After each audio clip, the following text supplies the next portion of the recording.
After binging about 12 hours straight of YouTube readings of this subreddit, my mind is in a dark place, though I can't entirely blame it. My mind goes there often. This happened 3 years ago, but requires some background. My best friend and I grew up in a sleepy wannabe New Jersey Central Florida town, and we were the outcasts. We had met in 6th grade, when I'd overheard her talking to another classmate about Bionicles, my 11-year-old self's passion. We became fast friends, and soon we were inseparable. We began the gauntlet of sleepovers, birthday parties, and family gatherings. By that point, we were practically siblings. She was the first person I'd come out to as bisexual, and in turn, I was the first person she told about being trans. Her home life was tumultuous, though I can't say mine was much better. We often had a habit of taking refuge at each other's houses. Like I said, we became basically siblings. Her father was an alcoholic, strict and prone to physical discipline. Her sister was a stuck-up girl who soon gravitated toward the hicks and jocks when we entered high school. Her mother was a pseudo-vegan hippie love child held over from the 80s. When I was 23, herself 22 at the time, we'd had another long night of sleeping over in order for her to escape yet another fight with her mother. She had recently lost her job at Walmart, and I was going into my first shift at Taco Bell the next day. On the drive home the next morning, she excitedly told me that since she now had her own vehicle, she would be applying at pizza places that were in need of a driver. I was proud. It was the first time she'd hunted for a job on her own. I'd usually been the one to coax her to apply to where I was working, not that she ever lasted very long. My first training day went by quite well. My coworkers were friendly and tried to get me to talk more. My manager liked to playfully embarrass me, a fat white guy, by trying to get me to talk hood to the other workers. Being a training day, it wasn't a very long shift, but I had been up early in anticipation, and this was my first day on a job in a few months. I got home at around noon. I informed some of my internet friends that my first day had gone well, and at around 5 p.m. I started to bed down, drained from a pretty good day. As I was preparing to lay in my bed, though, I got a Steam message, her lamenting another fight with her mother and asking if she could come over. Now I had started to grow a bit weary of the fights on their end. I had begun to repair my relationship with my family and a few friends, and I had given her advice many times on how to better approach things. In my infinite wisdom and eagerness to sleep, I left the message unread and drifted off into slumber. At around 8 p.m., I awakened by her bursting into my room in a panic. Having just been ripped from a dream, I was groggy and disoriented. I dragged myself to the bathroom to relieve my bladder and came back to my room to find her rocking back and forth on my bed. It was at this time I noticed she's covered in blood, so I ask what happened. She informs me that she just saw someone murder her mother with a knife. My mind goes blank. In the deepest parts of my mind, alarm bells start ringing. Isn't the rocking back and forth a bit overdramatic? Why did she call me and not the police? But this is my best friend. I've known her for over a decade, and we were the only two people in the world we could count on. I suppressed it and go to inform my sister and stepfather. My mother had passed away the year prior, and it was roughly a month to the anniversary of her death. We were all in a dark place, antisocial as always. It was the only way we knew how to handle emotional issues. When I informed my family, they immediately go to the same place as I had, though they were far more vocal about it. I offered them excuses that I knew myself were flimsy, and returned to the room with the phone in hand. I convinced her to call the police, and I could hear her explaining the details over the phone. A man in a black ski mask. When the cops arrive, she swears up and down that it's most likely her father. They send cars over to check the crime scene and take her down for a statement. I ride with her in the back of the cop car over to the sheriff's office. It gets to be around 2 a.m. Her sister was brought in, as was her father.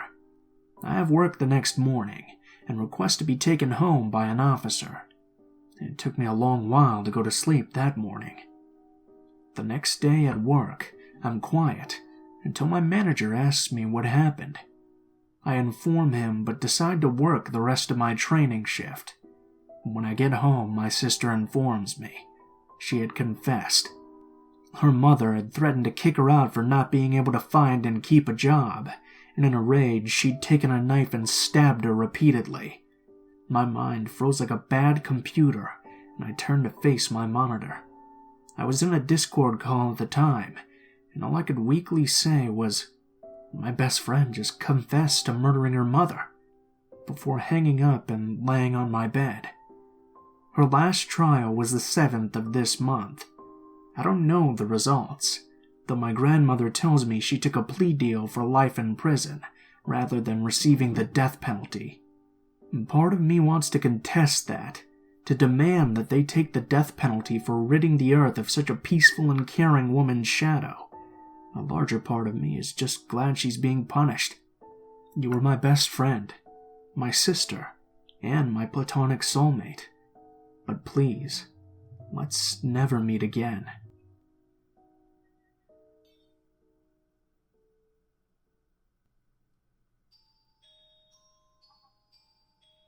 This story happened slightly over 20 years ago, back when I was 16. During this time, I lived with my mom and stepdad in a remote area 70 miles west of Las Vegas, Nevada. I had gone out to visit with my friends, being allowed to drive myself for the first time ever. I had a lovely time watching a movie and getting food together until it was time for me to head home. The curfew I was given was 10 p.m., with the caveat that if I was running late for any reason, that I had to find a payphone and call them. The night wrapped around me and my old 71 Chevy pickup, as there were no streetlights or houses for most of my way home. As I pulled up to the first of 2 stop signs, I could see an older sedan. Old cars are still pretty common in that area, stopped by the side with its hazards on. I pulled up behind it and waited, as a man in his 30s or 40s started walking towards me from the driver's side. At this point, I didn't have any alarm bells going off. Being in the middle of the Mojave Desert, providing assistance to stranded people was a common occurrence. People can rapidly get into severe problems there by not having enough water when a vehicle breaks down, or not realizing that it's a fucking desert, and people die wandering delirious away from the highway, just trying to find help. Anyhow, I rolled down my window, and as he came abreast of my door, I could smell the liquor on him. I could see another man in the passenger seat. As this was before anyone I knew had cell phones, and the nearest payphone was a good 10-minute drive ahead, I didn't have any way to call the cops on a drunk driver immediately. The man explained that his car had stalled, and asked if I could help them out. I asked him if his car was a stick shift, which it was, so I asked if he was familiar with push-starting it. He said yes, so I agreed to as gently as I could push their car with my truck while they turned the engine over. For anyone that isn't familiar, this is a way to start a manual car that's having battery or starter issues, specifically to get it somewhere to work on it. I knew my truck would be fine, and I didn't feel like it would be wise to get out and try to push their car physically. Push-starting the car worked without a hitch, but here's where things start to go south. They get back out and thank me. Then they invite me to hang out and have some fun with them. I decline. They pull off to the side of the road, and I continue on my way. Only now they start following me. So here I am. It's 9:50, I'm running late because I stopped to help them. Admittedly, I haven't given myself much leeway from leaving my friends. These drunk, creepy older guys have started to follow me on a road without any man-made lights except for car headlights, and I'm at least 10 minutes from a payphone. I thought to myself that maybe I'm being paranoid, so I turned down a road that I know gave me a couple of turnoffs to either head back to town or loop around to the gas station with the payphone. The car follows right behind me. I start thinking, shit. I take another turn that only leads to a couple of houses at the end of the road, and they turned in right behind me. I take another turn to loop around back to the gas station, and they follow again. So at least now I know they're following me, and not just heading home. At this point, my heart is pounding. I decided to try something to lose them. I pull over to the side of the road. I see them pull up behind me. I wait as the driver gets out of the car and begins walking towards me. His companion also gets out and starts walking towards me too. I wait until they almost get to my tailgate, and then I floor it. My wheels dig into the rocks, and poofs of dirt are causing a cloud behind me. With the leadway, I head towards the gas station. The gas station was deserted, but the payphone is showered in the light from the gas pumps. I call home and explain what's happening and why I was running late. My stepdad asked if the gas station worker could be seen. I let him know I couldn't see him behind the counter, as he was probably in the back. I wasn't in trouble, but I was asked to hurry home. Thankfully, I made it back safe and sound. So to the two drunk idiots that wanted to fuck 16-year-old me on my first night driving by myself, let's not meet again.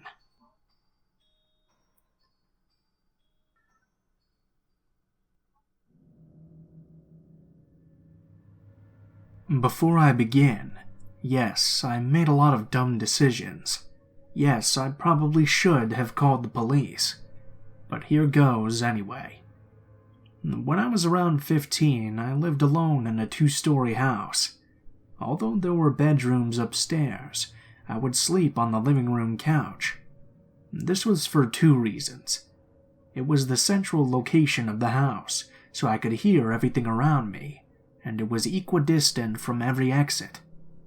One night at around 2 in the morning, I heard somebody jiggling the front doorknob. It was a slow, cautious jiggle, like they were trying not to be heard. When the door didn't open, they didn't stop. The jiggling slowly became less cautious and more irritated. They persisted for at least 2 minutes. Then they went to the back door, which was also locked. I didn't want to call the police because at the time I was an unemancipated minor living alone. I didn't want to get placed into foster care, and I didn't want my parents in trouble for neglect. Eventually, the jiggling stopped. I stayed up that night, waiting for them to try the other entrances, but nothing ever happened. A few nights had passed, and I awoke to the sound of a door opening upstairs.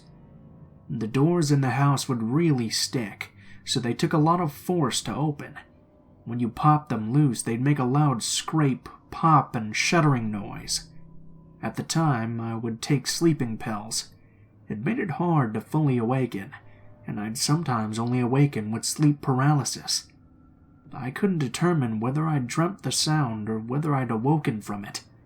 I started to fall back asleep when I thought I heard the door close, like the grinding of wood rubbing together. Then I heard the sound of bed springs screeching, like a weight was being shuffled. I thought maybe somebody is homeless, and they thought this was an abandoned house. I was super tired, and wasn't even sure if I was actually conscious. I fell back asleep, and awoke to the feeling of somebody watching me. There were stairs parallel to the living room, and I could see them from the couch. Halfway down the stairwell, I could see a long-haired man crouched over and looking at me. It was dark, and I felt like we were both trying to verify what we were seeing. I kept a metal baseball bat by the couch and grabbed it. Slowly, the man erected his body, and without turning, he backed up the stairs. I just listened for him to leave, or waited for him to come back down, but I heard neither. It was like he just stood at the top of the stairs, waiting for me. I didn't go back to sleep that night. I heard nothing, even until sunrise. When I left for school that morning, I questioned what I'd actually experienced. I had my boyfriend over later that evening. As we approached towards the house, he pointed out, "Hey, your window is open." I looked, and the room to the sticking door was wide open. I told him what I'd experienced the night before, and he helped me check out the house. After finding nothing, I closed and locked all the windows. I figured it must have just been a hobo. Once they realized somebody lived there, they left. I stayed there that night, but I didn't take the sleeping pills. I awoke to the door opening again. This time I knew it was real. They knew somebody lived here, but they still returned. At this time in my life, I had very little value for my own life. I had no fear of death because I knew where I'd go. I decided that I wasn't going to hide in my own house. I got my baseball bat, turned on the lights, and went upstairs. I yelled out something like, "Listen, buddy, I'm coming up, so you better be out by the time I get up there." I heard nothing, and prepared for the worst. I checked the rooms and the closets, but found nothing. All the windows were still closed. I checked the downstairs and found nothing as well. I felt pretty silly after finding nothing, but I still stayed up that night. I got ready for school the next morning and saw that the window was open again. It occurred to me somewhere down the line that I hadn't checked under the beds when I'd done the search. I didn't have my bat with me and bailed. To think that an intruder was possibly hiding under the bed as I searched the house. That shit is spooky. But I'm partially relieved that I didn't check. If I'd bent down and come face to face with a man beneath my bed, the story may have ended differently.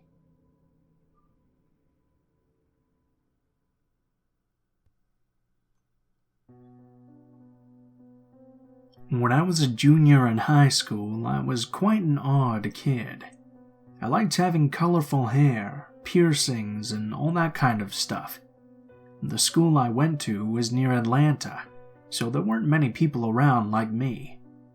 I tried to find friends that liked the same kind of music and other interests.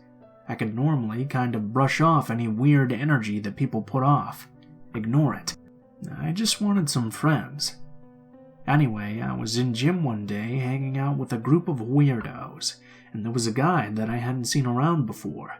He was wearing a Guns N' Roses t-shirt and jeans that were a size too small. His name was Ernest. We immediately clicked with each other, in a platonic way, because we laughed at a lot of the same things. We started hanging out in gym together every day, people watching and making fun of people play basketball. It wasn't too long until he started making fun of my appearance, and making me feel absolutely terrible about myself. I had acne super bad in high school, and he joked around saying I had meth skin. First strike. Me being me, though, I kept hanging around him, and eventually it led to hanging out after school. He would invite me over to his house, and we only stayed in his room. He refused to let me see his family. His parents didn't really speak English, but I still wanted to meet them. I always thought it was weird that Ernest didn't know Spanish but his siblings did, and when he could speak words, it sounded like Russian. He pretty much only played It's Always Sunny in Philadelphia on TV, and rambled about superheroes. He would always come up with these strange scenarios where he was an evil villain, and talk about how much power he could have. Fast forward, and I get a job at a pizza place. Ernest gets the same job at this pizza place, so inevitably we're always together. Always. He pretty much never let me out of his grasp. It got to a point where he took me to school every day in his PT Cruiser, which I still get chills every time I see one of those damn shoe-shaped ass cars. We started skipping school. A lot. I mean, we pretty much went to school about 2 or 3 times a week. This is where it starts to suck pretty bad. He started pressuring me to do sexual things with him. I don't really want to get into the details because it's pretty disturbing, but he manipulated the situation in such a way that I felt like we were in a relationship, because I thought that I needed him. He really convinced me that we were a couple, but I was so repulsed by him deep down that I could never fully accept that. He started telling our other friends that he had sex with me, and that we were in a relationship. I denied it all. To this day, I deny it. I've lied to therapists. I've lied to my own friends. But right now, I am admitting to all of that. At one point, he ended up living with me and my family in the same room as me. He had convinced my entire family that he was gay so that he could live with me. He literally dressed up in pink and put a scarf around his neck and pranced around my aunt trying to win her over with this fake personality. I was so used to living in chaos that this was barely a problem for me. During all of this, he was always a rude piece of shit to me. I remember asking him for a ride one day, can't remember where, and he said no, for no good reason. I started getting really pissed off because he couldn't actually give me a reason. He just kept smirking at me. He did this type of thing frequently. We were sitting in the living room and he silently got up and drove off somewhere, came back, walked back in, stared at me for 15 seconds and walked into my room. I heard a bunch of rustling, so I stormed in there thinking he's up to something sketchy. He's gotten completely dressed into his sleep pants with his hands in his pocket, and he just wouldn't take his hand out of there. At this point, I was scared. I forced my hand into his pocket and pull out a knife. I don't remember how the nights or days continued after that. Fast forward again. I'm at my best friend Kayla's party, and everyone is camping in the backyard. Ernest hated Kayla because she was a way out for me, in his perspective. She got in the way of us. I'm sweating typing this out because it's probably one of the scariest things that's ever happened to me. The sequence of events is a little blurry, but here's how I remember it. I had made it clear to Ernest at this point in time that we were not a thing, and that he needed to let go of that fantasy. I had a crush on this boy named John, and we slept in the same tent together. Morning comes and I hear Ernest outside, asking people if they knew where I was. Someone said, "She's in the tent with John." I was scared immediately. I knew something bad was going to happen. The tent rips open. I don't have a shirt on. He begins screaming as loud as he can, cussing all of us out and just pitching an absolute fit. He storms off. He goes to his car and calls me. Tells me to get in the car now. Everyone there was freaked out, and Kayla advised me not to go to the car because she knew how scary Ernest was just as a person. I didn't want to make anyone uncomfortable, so I figured that if I went to the car it would ease everyone just a little bit that he wasn't there. I went. As soon as the car door closed, we sped off. Fast. Really fast. I look over to him wide-eyed, and he's screaming and crying with absolutely no expression on his face, tears streaming down but emotionless. He says, "You were supposed to love me," over and over and over again. He starts speeding even faster and says to me, "If I can't love you, then no one else can." I'm actively having a straight panic attack in the passenger seat. I can't hear because my ears are ringing, and I can't see a thing. Meanwhile, Kayla had already called my mom. Somehow, my mom left the house fast enough to track us down in that PT Cruiser. He parks at a church, and my mom is watching us. Ernest has a box cutter at his side. I get a call from my mom. I can't really remember what she said, but I know it was something along the lines of, "I'm gonna slit your fucking throat," to Ernest. He started coming to his senses, if you can even call it that. He decided to drop me back off at Kayla's, and told me that he was going to kill himself after he dropped me off. Kayla and I were frantically trying to call his parents about a possible imminent suicide. However, they could not speak English. In the end, Ernest called the police on himself because he thought he was going to harm himself or potentially someone else. He was gone for a couple of weeks, and when he came back, he was parked outside my school waiting for me to come out. He runs right up to me. I noticed he had on a plaid button-up shirt and it was tucked into his pants. It was extremely odd to me, and I knew immediately that this was a fake personality. He was speaking differently as well, very proper almost, like a few weeks had suddenly turned him into a saint. It wasn't long after that I admitted myself into a mental institution because I just kept having breakdowns. Everyone in the groups told me to get rid of him, and I hadn't realized how serious this was until I saw everyone's reactions to the stories. There are so many stories of this psycho that I can't even type it all out. I did get rid of him in the end. I found new friends. Without them, I don't know how this would have gone. I haven't seen or spoken to him in about 3 years. So let's not meet. Ever again.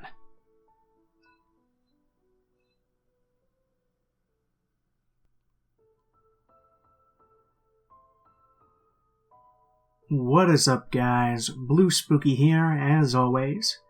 Thank you guys so much for watching, especially if you made it this far to the end of the video. As always, be sure to let me know what you guys think, and please feel free to like, comment, or subscribe if you feel so inclined. I know some people have also had some problems about videos not appearing in their sub box, so please make sure to hit that little bell if you guys want to always be notified of when my next video comes out. As always, links to all of my social media will be in the description of the video below. You can find links to my Twitter, Gmail, Twitch, and Facebook accounts. So if you guys ever want to talk to me, just go ahead and shoot me a message on any of those, and I'll try to respond to your message as soon as possible. I'm also going to start trying to stream on Twitch a little bit more, so if you guys have notifications on there, you'll be notified right away when I go live. I might also try to do some on YouTube, but I haven't decided yet. I'm still kind of trying to decide what kind of streams I want to do. Anyways, if you guys have a story you would like to send in, or if you have a story you would like to suggest that I read, go ahead and send me a message on any of those links in the description below. If you do decide to send in a story, please be sure to include the title, how you would like to be credited, and any genres that the story might have, if it does have one.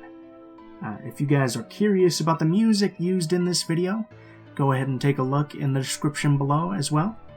I always put all of the music in the order in which it appears in the video, and I also have links to the artists as well. Last but not least, I also have a Patreon if you guys feel like you want to contribute to the channel a little bit. But of course, as always, it is never required, and you will never have to pay for watching any of my videos, so that's just something you do if you feel like it. Thank you guys so much for watching, and please be sure to leave your feedback in the comments below. I hope you guys enjoyed the video, and I hope you guys have a great day. Thank you very much.